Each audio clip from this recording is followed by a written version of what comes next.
talk, because it is something that I really believe should happen at the lesson. I know that some of you might have seen it already, because it's my favorite GIF animation, but still it's for you as an introduction while I'm preparing, because it's a great wise teacher, not just a parent, it's a wise teacher who is doing that.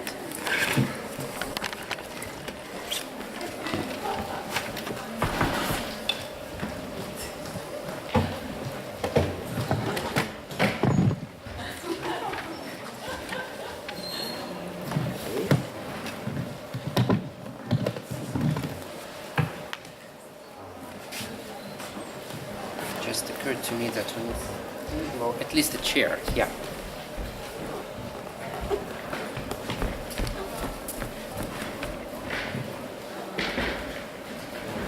Small, but it will work anyway. This one is even better.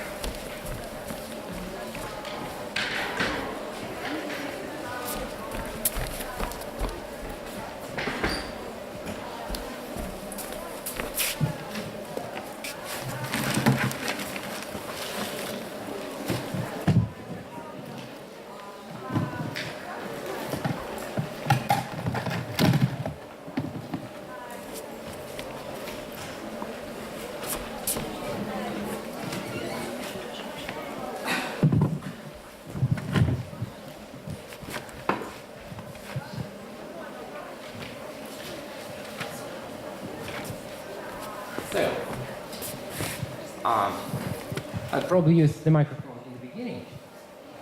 It works here, yeah? Just, yeah? Oh, but anyway, yeah. My voice is usually enough, especially when I have something in my hands, so I cannot hold the microphone and my games at the same time. So I'll try to speak up. So, let's get back to the beginning. Today we speak of pedagogy of surprise, but in the context of the new academic year that is coming. So I'll present a few ideas that might help you in the beginning of the year when you introduce yourself to the group. My favorite idea that should be a very important idea for us is every lesson should be given as a gift for children. We know that children usually don't look at our lessons as gifts. And probably we are the only professionals who don't have this privilege. Because if you think of any other profession, like a doctor or like a police officer, when they don't work, you usually feel unhappy. Like if you need a doctor and the doctor doesn't come, you feel unhappy. When children come to school and the administration tells them, like, okay, no teacher today, almost all the children are happy. Yeah, so it's so I think for us it's not something that we deserve, but it happens, and we should think of ways to make our lessons more like gifts for children. Very brief look into the pedagogy of surprise. Surprise as emotion is very important because it's cognitive emotion. When we are surprised, we want to learn about it. I walk in the street, I see something new, I'm surprised, I start learning what is it. And surprise should be in safe situation.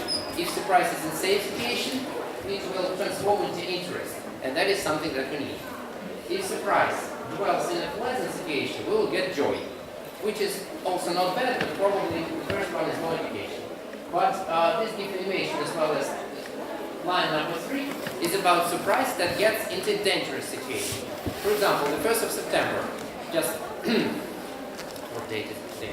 I guess the 1st of September is really like 2 days, in 2 days, yeah?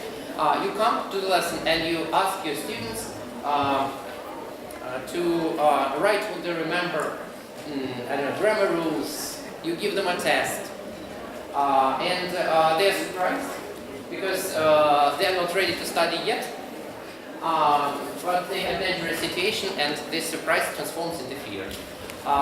It also happens, so surprise is not the only thing that should be at the lesson. Surprise should be in safe environment to transform into interest. But what is important for us, when people are surprised, they are not indifferent. Because nowadays we see many indifferent people in life and at the lesson. They really don't, sometimes they don't really need, not exactly English. They sometimes feel that what's going now has nothing to do with their goals. Maybe they, well, everyone wants to speak English, but no one wants to invest their time, effort, and money to really study hard, and actually everyone wants the result, and no one wants the tedious process. What can be surprising? One example of surprising facts. I'm sure that every one of us knows lots of surprising facts. It's like a quiz. As we are in a gamified environment, let's make it like a quiz. I have three words here: radar, race car, and kayak. What do they have in common? If you know the answer, I'll give you a prize. A badge. You are the best from Pedagogy. So, what do they have in common, all these words? They look different, but they have something in common. They have something to do with waves, probably. Circles. Circles? You mean, what do you mean? They use circles as physical principle. Waves. The waves. No, I should tell you that it is some linguistic phenomenon. Linguistic. What is special about these words? Because we look at these words and we think of notions, but the key thing here is what's the compound? No, that's not it. No, just try to okay, look at each of them separately, like race car, kayak, the syllables. Try to read them. Try to look at it from a different angle. There is a that is not pronounced. Let it be a simple one. Radar. When you, if you look at radar, at this word, from a different angle. It's a belief. Yeah. We'll call it wrong. Yeah, great. So, a radar, you can read it walk backwards. A race car, from left to right, from right to left. Kayak, you can read them from any angle actually, from right to left, from left to right. Call it wrong. Great. You are the best. It's quite difficult, but it's just one of the examples. I use many of the examples. I'm sure many of you know my most popular example in this case. I asked my students to translate the word bounty for me. Who knows what bounty means? Yeah. What is that? An island, yeah, it can be an island, but bounty is also a very popular word. Prize or treasure, yeah, great. So bounty for you. How can I do that? Do you think? Okay. Almost, yeah, sorry. Okay, if it crashed, I have one more bounty. You can later on get it. Okay, yeah, so many of our students, everyone can pronounce bounty. Everyone knows, like, how to spell it. But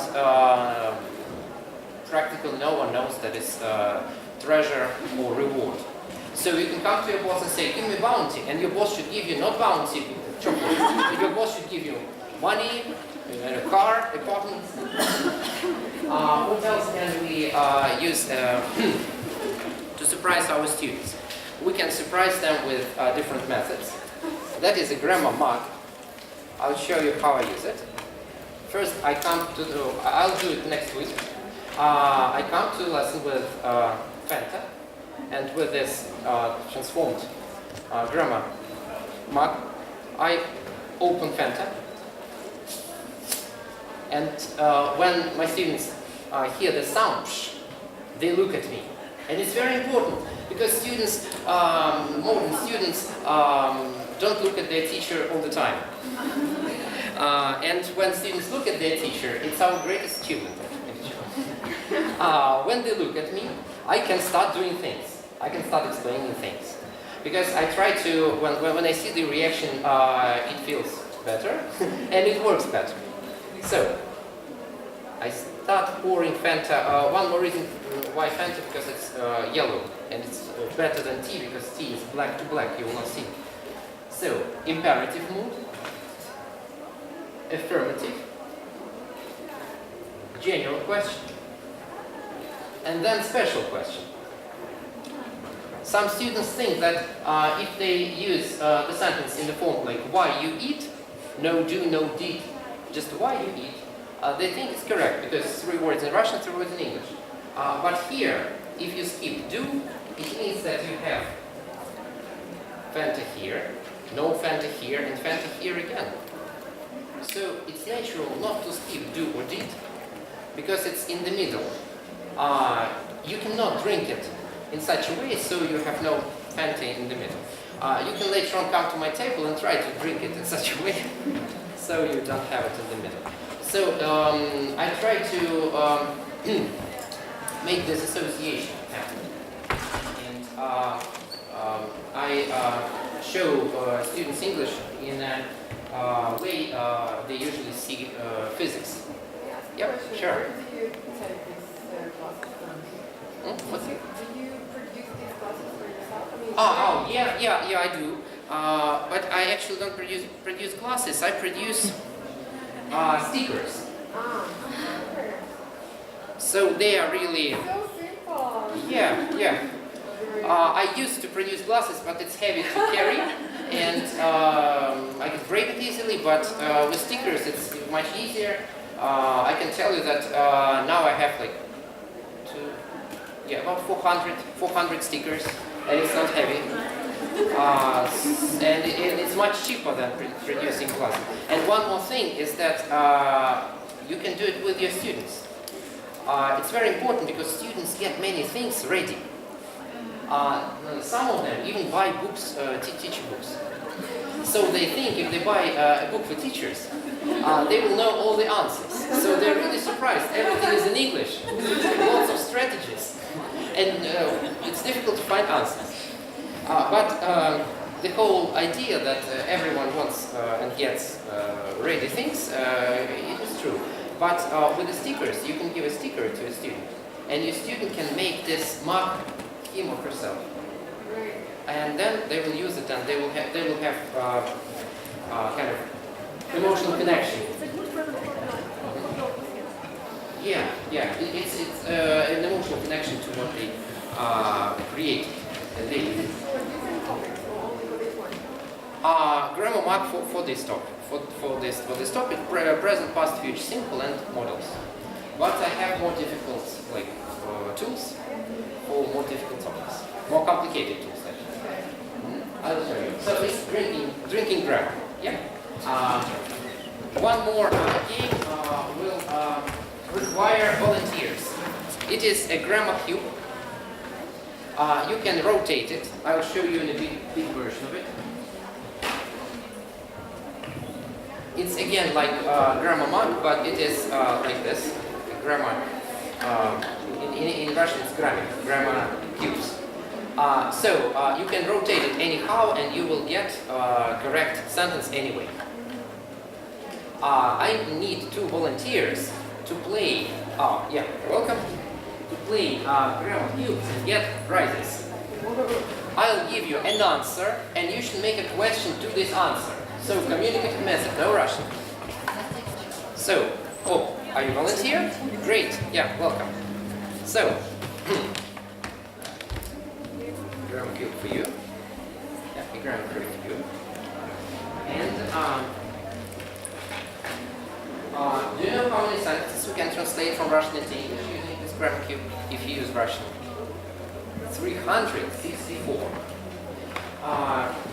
I really like giving my students direct and clear goals and results. Because if you just teach the rules, it's abstract. But when you say, okay, I'll give you the tool, you'll be able to make 300 sentences. It looks better to students because they see the real result that they have. So I give you the answer. So Yeah, who's the first to show it? Yeah, who's the first to show it? So the first question is, my first answer is at home. What was the question? Where did you play? Yeah, great. I just Yeah, had so we play up to 2 points. Yeah, okay. Next, next answer. Let it be just yes. What was the question? Yes? Yes. It's a challenging one. Sounds real. It's possible, it's possible. Yeah. Show me it in such a way so that the answer is yes. Yes. You should show it in a specific way. Really? Yeah, great. So, definitely, if my question is, tell me about general questions. In some classes, I first formulate, okay, what you learn about general questions. I get all the rules, I get everything, but when it is question and answer, my students are at lost. So it's a creative gesture. When you do it like this, it's great. So 1-1. Anyway, you get prizes, but someone will get 3-1. So the last game. So the answer is they help parents every day. What was the question? They help parents every day.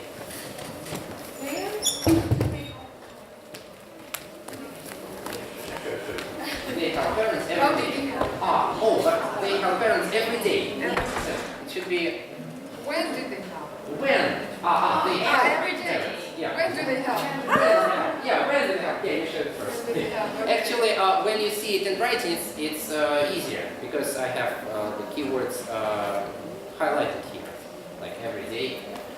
Anyway, you get the prizes. So the prizes are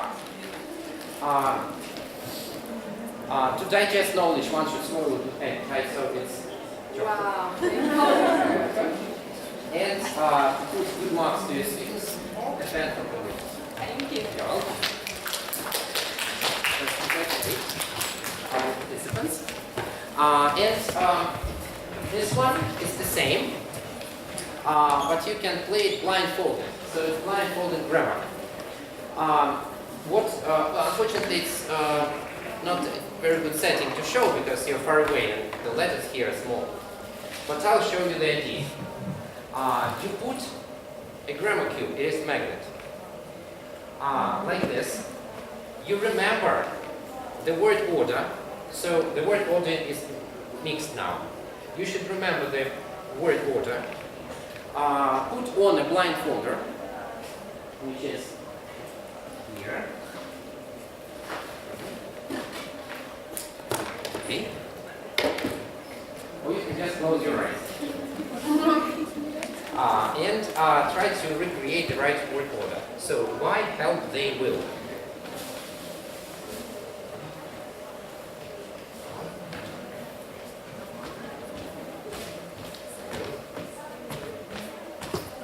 Oh, yeah.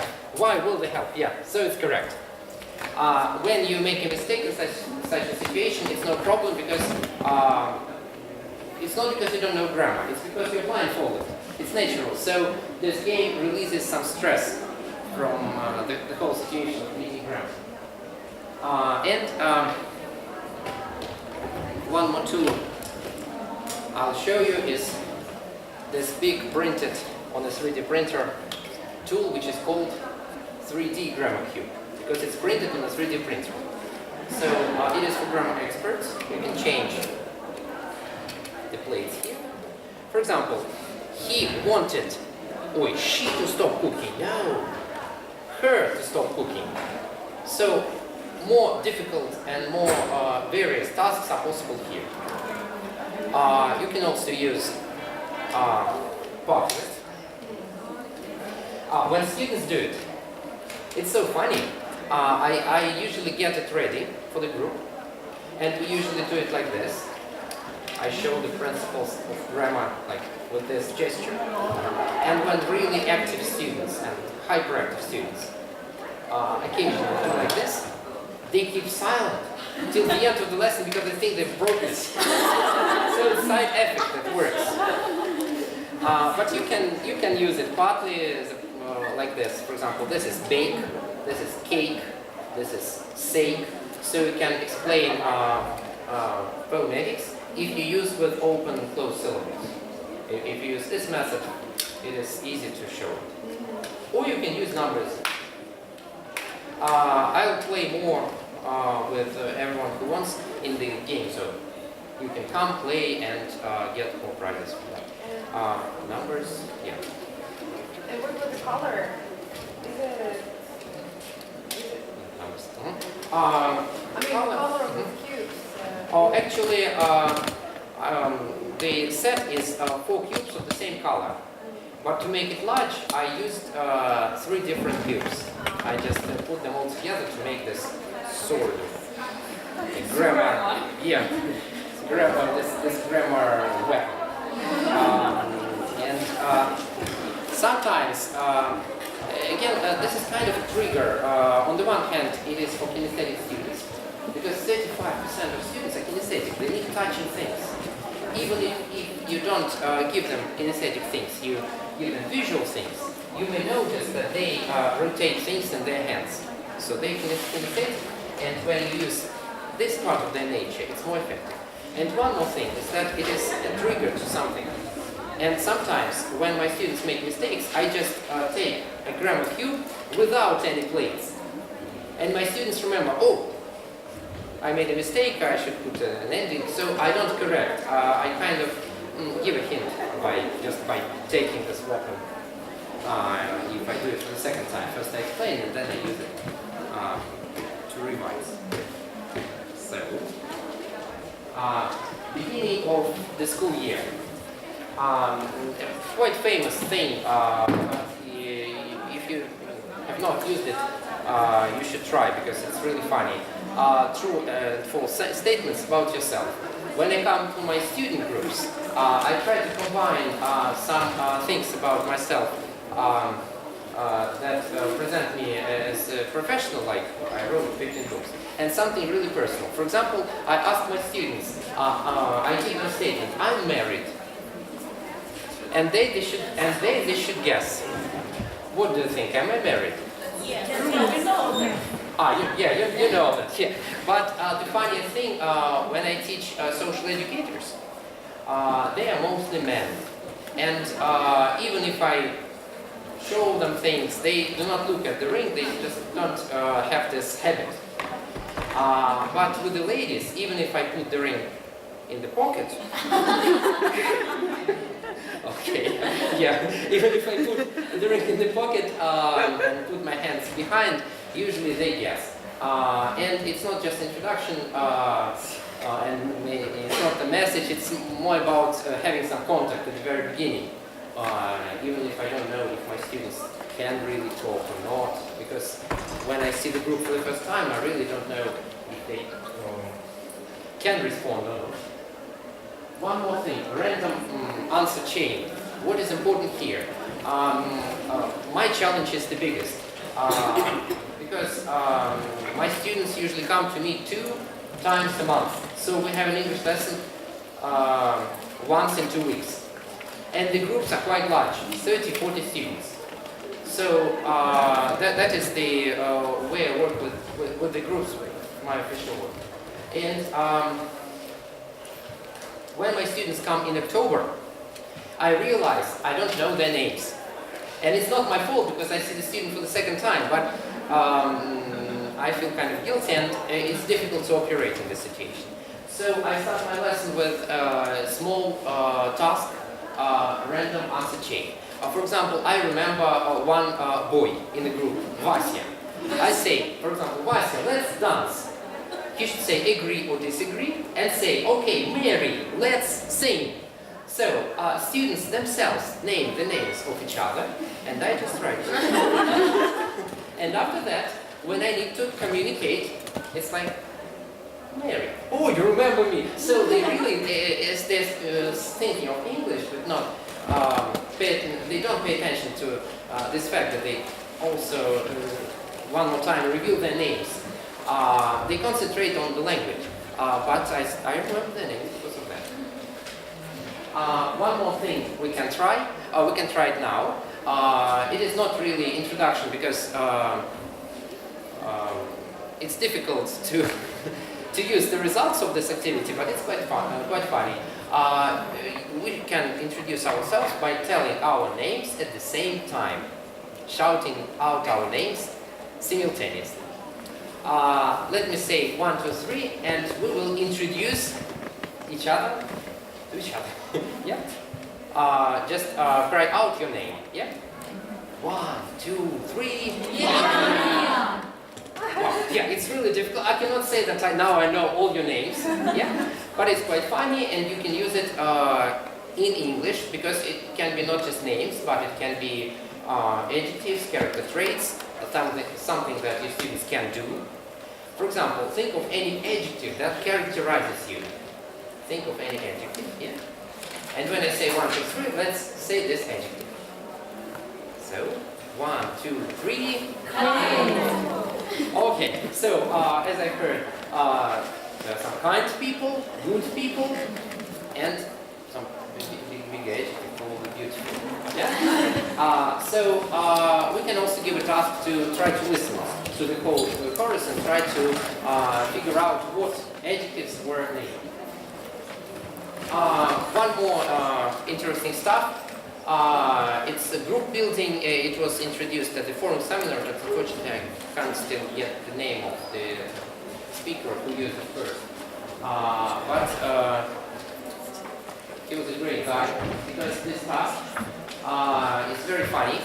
You should count from 1 to 10 by not without any chains randomly, and you should not use the same number at the same time. For example, if you say 2 and someone else says 2, you should start all over. If the group is a group already, but not just random people, it works. They can count from 1 to 10. If you see each other for the first time, it is very difficult. Let's try it. Let's try to count from 1 to 10 without any hints looking at each other. Yeah, sometimes they do it with closed eyes. For example, 1, 2, 3. Oh, okay. So we counted to 3, which is already a good result. Let's try it a few more times. 1. Oh, okay, last time was perfect. Okay, the last one. 1, 2. Okay, so our record is 3, but you can try it in many different settings, in different groups, with your groups that come to you. Oh, and that's practically everything I wanted to say. You can take a picture of my contacts. I'll be happy if you come to my surprise pedagogy gaming table, and I can play these games in the groups from 2 to 10. Enjoy your lessons, surprise your students, and let your students surprise you. And well, all the surprises from the students should be pleasant.